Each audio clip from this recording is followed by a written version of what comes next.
Welcome to our comprehensive guide on how to make international transfers using TD Bank Canada and Global TD Transfers. This tutorial will walk you through the step-by-step process of sending money across borders securely and efficiently. To get started, you will need to have a TD Bank Canada account and be registered for online banking.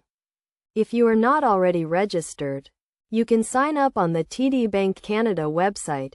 Once you have logged in to your online banking account, navigate to the Transfers section and select the International Transfer option.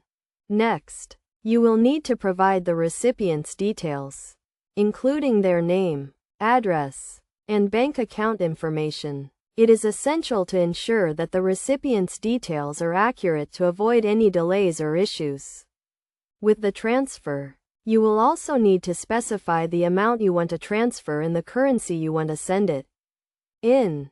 TD Bank Canada offers competitive exchange rates and low transfer fees, making it a cost-effective way to send money internationally.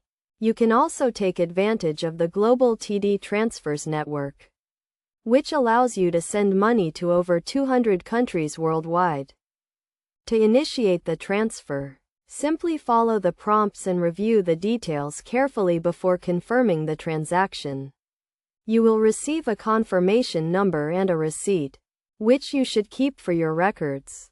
Best practices for making international transfers include verifying the recipient's details, using a secure internet connection, and keeping your online banking login credentials confidential. It is also a good idea to check the exchange rates and transfer fees before initiating the transfer, to ensure you are getting the best deal. In conclusion, making international transfers using TD Bank Canada and Global TD Transfers is a straightforward and secure process. By following these steps and taking advantage of the competitive exchange rates and low transfer fees, you can send money across borders with confidence. Remember to always verify the recipient's details and keep your online banking login credentials confidential to ensure a safe and successful transfer.